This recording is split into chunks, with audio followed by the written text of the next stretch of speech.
The train hissed into the dusty station of Maple Ridge like a wounded animal. Passengers stepped off in pairs or groups, clutching luggage, calling for cabs, scanning the crowd for familiar faces.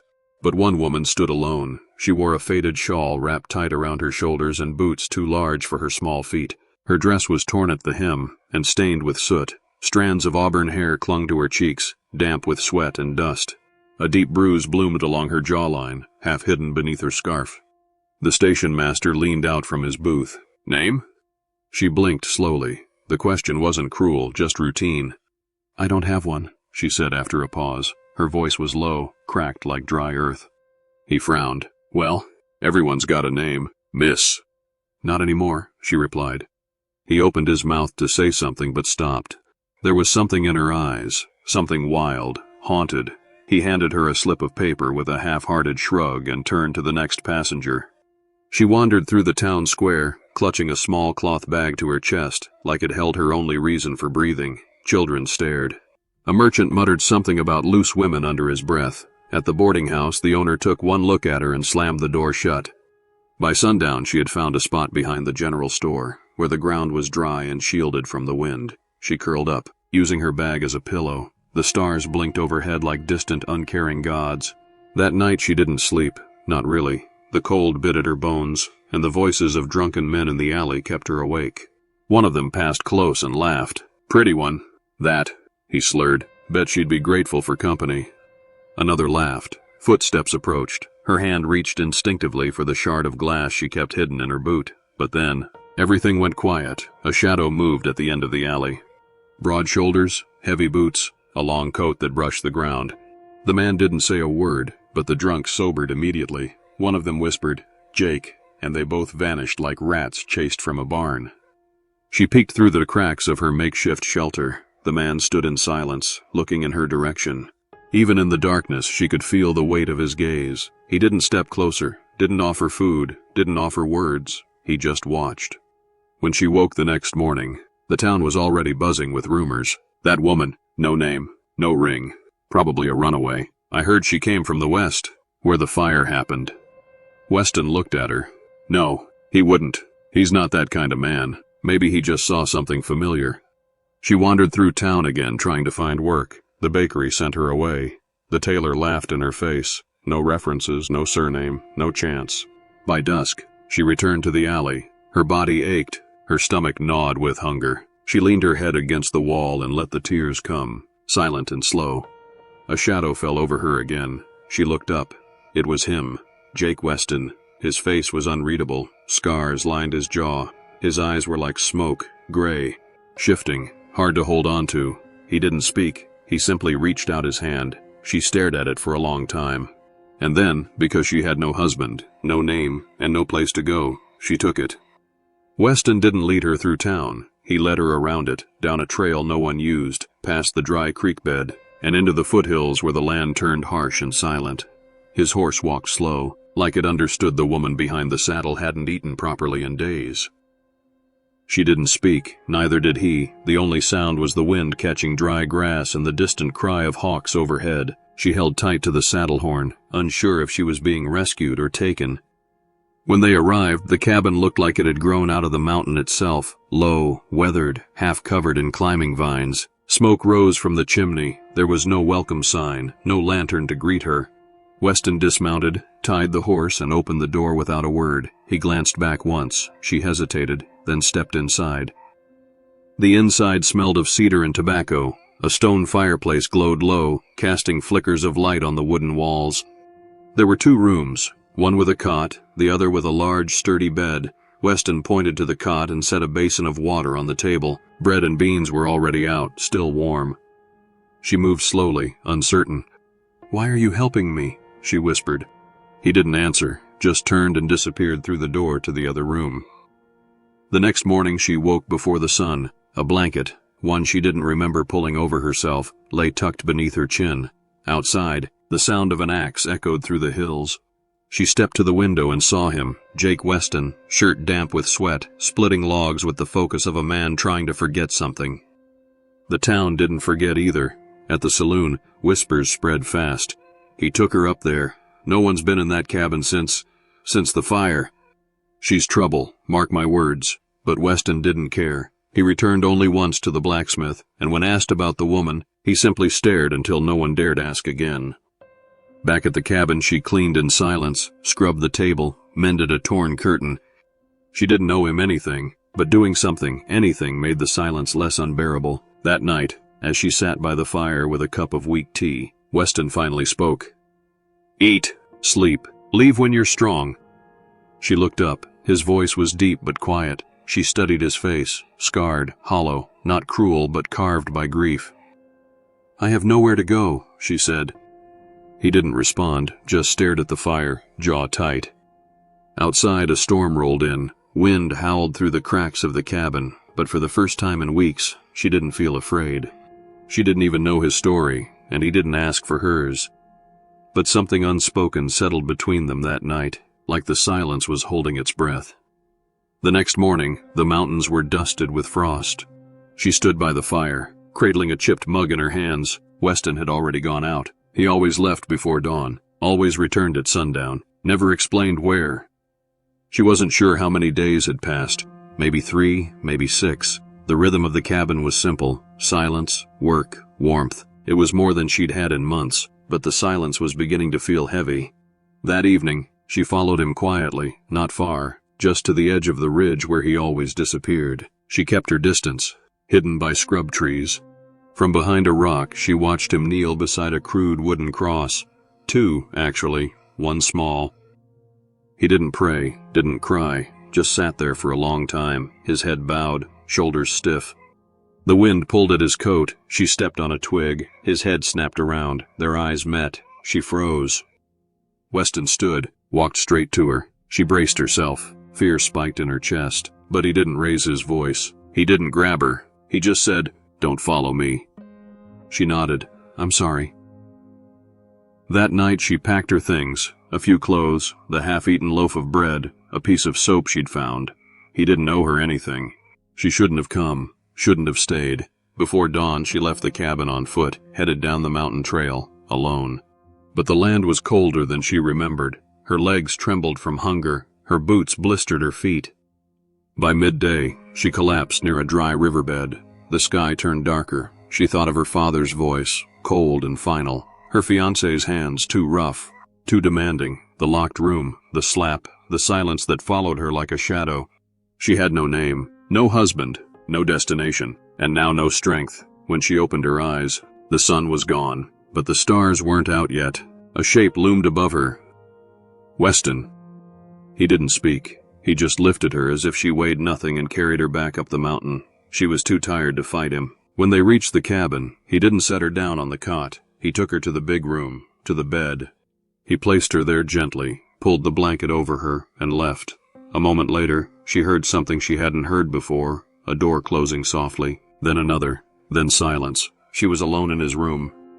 She curled beneath the quilt and let herself cry, not from fear, not from confusion, but from something she didn't know how to name.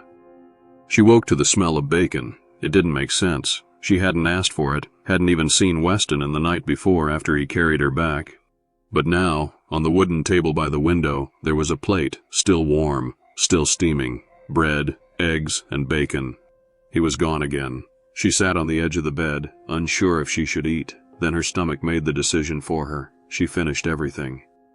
As she cleaned the plate, her eyes wandered across the room, Weston's room. She hadn't really looked before. Now she did. There was a small shelf with only 3 books. One was a worn Bible. The other 2 had no titles left on the spines. A comb, a silver pocket watch, stopped at 4:16, a pair of children's boots by the door, dusty but still perfectly upright. She opened the wardrobe. Inside, among the neatly folded shirts, was a pale blue dress, lace at the collar, tiny, delicate buttons. Clearly not hers. Clearly not recent. Behind it, tucked into the corner, was a toy horse, wooden, hand-carved. A name was etched on the bottom, Lily. Her fingers trembled as she placed it back. Later that day, Weston returned with firewood. She waited for him to say something about the room, the breakfast, her escape. He said nothing. At dinner, she finally asked, was the blue dress hers? He didn't look up, just stirred his stew. She tried again. Your wife? Still nothing. Finally, he said, They burned 5 winters ago. The air in the cabin thinned. I was in town when it started. Couldn't get back fast enough. She swallowed. I'm sorry. Nodded once. I couldn't leave the room, she whispered. When I ran, I had nothing. He didn't ask her to explain. Didn't need to. That night, the wind howled through the cracks again. She sat by the fire, her knees pulled up to her chest. Weston took the chair across from her. Still no words. But for the first time, he didn't retreat to the other room. He stayed, and as the fire crackled and the shadows danced, the ghosts in the house seemed to settle, not gone, just quieter. The frost thickened as the days passed. Each morning, Weston rode out before she woke. Each evening, he returned with something: firewood, potatoes, dried apples. He never asked where she came from, never asked her name. She didn't offer it. One morning she woke with her hands shaking. The chill felt sharper, deeper, her breath caught in her throat. When she stood, the room spun. She collapsed near the hearth. When she opened her eyes, Weston was kneeling beside her. His coat smelled of pine and smoke. She tried to speak, but only a dry croak escaped. Without a word, he lifted her in his arms and carried her back to bed. Over the next 3 days, she drifted in and out of fever, cool cloths on her head, bitter herbs on her tongue, strong arms holding her steady when she shivered too hard to stay still. She saw glimpses of Weston's face close to hers, eyes clouded with concern, his rough hand brushing sweat-drenched hair from her forehead, the firelight flickering on the wall, the shape of him dozing upright in the chair beside her bed. He didn't leave her, not once. When she finally awoke for good, the fever broken, she found herself beneath a different quilt, heavier, softer, and someone had braided her hair. She turned her head. Weston sat by the window, half asleep. He looked tired, paler than usual, but solid, present. You stayed, she whispered. He looked at her slow and calm. Of course I did. It wasn't affection. It wasn't obligation. It was something else, something older, like instinct. That evening she managed to eat again. He placed the bowl gently in front of her and sat across the table. The candle between them flickered. Thank you, she said softly. He didn't answer, but after a pause he asked, You got a name? She hesitated, then shook her head. Not anymore. He nodded slowly. The silence stretched between them, not uncomfortable, just full. Outside, snow began to fall, slow and soft like ash from a long-dead fire. Inside, she watched Weston's hands as he cleaned his rifle, the scar on his knuckle, the way he moved with care, and for the first time, she wasn't afraid of him. She was afraid of what she might feel for him if she stayed much longer. She was stronger now. Each morning she rose before the fire died. She swept the floor, gathered water from the creek, and kneaded bread with numb fingers. Weston never asked her to do any of it, but he never stopped her either. There was rhythm now, stillness without silence, comfort without closeness, until the day she opened the chest in the barn. She hadn't meant to snoop. She was looking for extra blankets, but the lid creaked open easily, and something called her in. Inside was a faded photograph, creased at every edge. Weston stood beside a red-haired woman, smiling softly. Between them, a little girl with a missing front tooth and a crooked bow. She traced the girl's face with her thumb. Underneath the photo lay a charred scrap of fabric. It might have once been part of a dress, pale blue, just like the one in the wardrobe. At the bottom of the chest was a letter, half burned, its edges crumbling. Only a few words remained. Waited all night. She was coughing again. Please come home. Weston's name was written at the bottom. Her breath caught. She closed the chest and sat in the straw, heart pounding. The past had teeth, and they were sharp. That night she didn't speak at dinner. Weston noticed. You find it? He asked. She looked up. He wasn't angry, not even guarded, just tired. I wasn't supposed to be gone that long, he said. They had smoke in their lungs by the time I got there. Couldn't get back fast enough. She blinked back the sting behind her eyes. I'm sorry. I buried them behind the ridge, he continued, but I couldn't bury the sound. She swallowed. I still hear it when I sleep, when I don't. I hear things too, she said, her voice shaking. Slam doors, my father's voice, my own name before they took it from me. He stared at her quietly. You didn't take me, she added. You saved me, even if you didn't mean to. The wind knocked against the windows like it wanted in. Neither of them moved, but for the first time, Weston looked at her, not like someone who didn't belong, but like someone who had every right to be there. That night, as the fire burned low, she reached into her bag and pulled out a tiny wrinkled paper.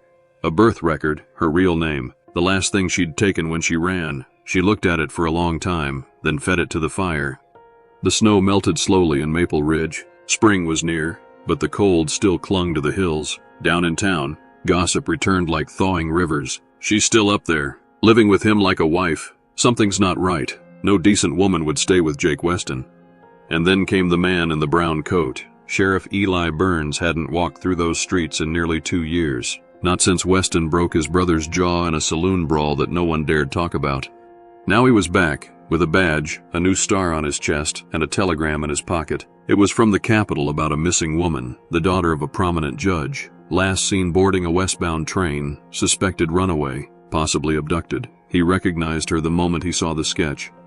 Burns took a horse and headed into the hills. She was hanging clothes in the morning light when the dog barked once, then again. She turned to see a man on horseback, approaching the cabin with a sheriff's star pinned to his chest.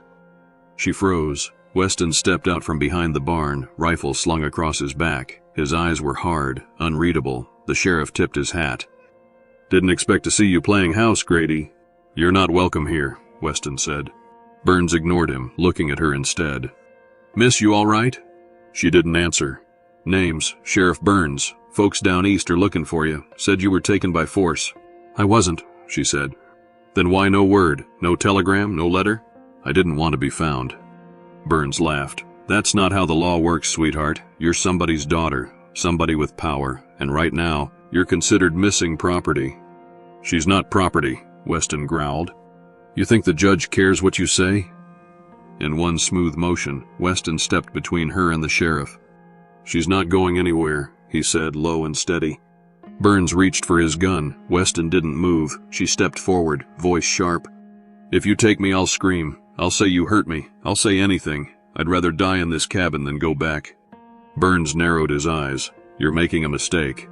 She met his stare. "I already made one, when I let people decide my life for me." Silence.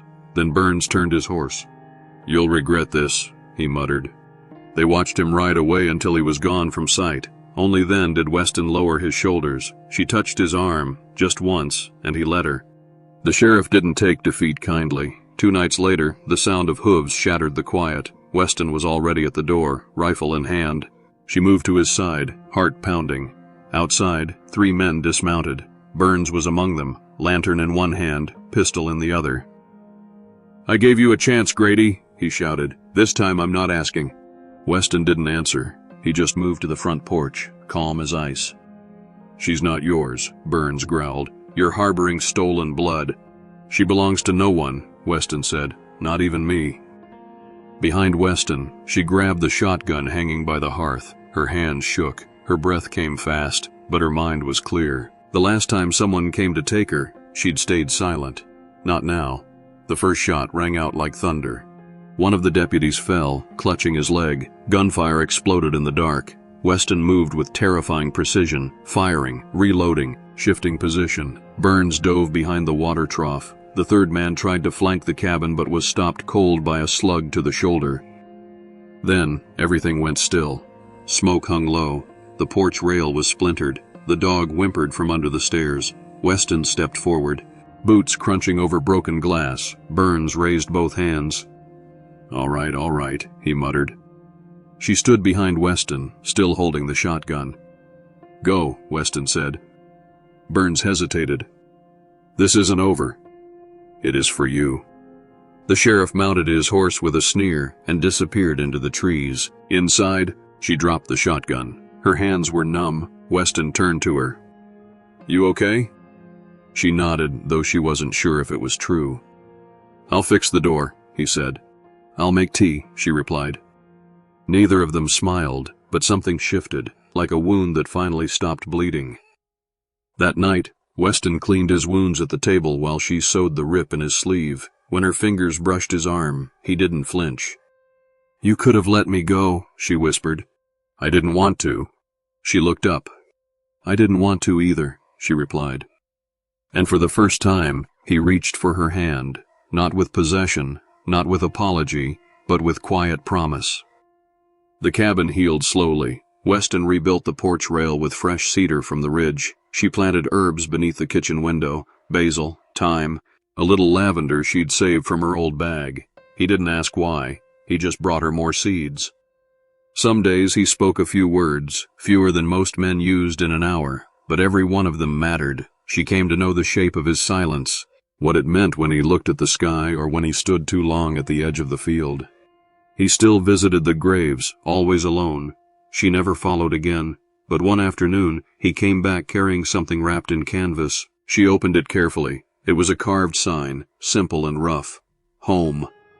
Just that. Not Grady Ranch, not the cabin, not Lily's Rest, just home. She helped him hang it above the door. That evening they ate together by lamplight. She reached across the table, her fingers brushing his knuckles. "I want to stay," she said. He looked up. "You already have." Still a shadow lingered in her heart, one final piece. Late one night when he was asleep in the chair by the fire, she stepped outside with a single envelope in hand, the last thing that tied her to the world she left behind. She walked to the edge of the ridge where the wind still carried voices if you listened hard enough. She held the envelope over the flame of her lantern until it caught. She didn't watch it burn. She watched the stars instead. By spring, the hills bloomed wild with color. The dog followed her everywhere now, tail wagging with each step. Weston built a second chicken coop. She painted the bedroom window blue. One morning she found a new pair of boots by the door, small, worn in just enough, a note tucked inside. "For the one who walks beside me." No signature. She slipped them on. They fit perfectly. The creek sang louder in spring. Birds returned to the trees above the ridge. The lavender she planted pushed up through the soil, small but stubborn. She knelt in the garden one morning, hands deep in the earth, when she heard Weston's boots behind her. He didn't speak. He simply sat on the step, watching her work with the calm of someone who'd finally stopped running from ghosts. She looked up. "Do you ever wonder what people say about us down there?" He shrugged. "They don't know us." She smiled. "No, they don't." That evening, as the sun dipped low and painted the hills gold, she pulled out a piece of parchment. She wrote, for the first time in months. Not a letter, not a confession, a story. There was a woman with no husband, no name, and no place to go. She was supposed to disappear. She was supposed to stay silent. But then, a man who said nothing and lost everything made space for her pain, not with flowers, not with promises, but with room to breathe, with stillness, with staying. She left the story folded on the windowsill, under a small stone. The next day it was gone, but a note was left in its place. "Stay as long as you want." Some months later, a traveler passed through Maple Ridge. He told a story at the saloon about a cabin in the hills where a feared man lived with a woman no one remembered. A place with no gate, no name, just two people who looked at each other like they'd come back from the dead. In a world quick to judge, quick to label, and quicker to discard, she found a place where silence wasn't punishment, but peace, where her name wasn't something she needed to defend, but something she got to choose again. And maybe that's what we all want in the end, not rescue, not revenge, just a quiet place to be seen, and the one person who won't look away. Tell me, if you had no name, no past, no promises left to chase, where would you go, and who would you hope to find waiting at the end of the road? Share your reflections in the comments below, and don't forget to like, subscribe, and come back for more stories where love rises from the ashes.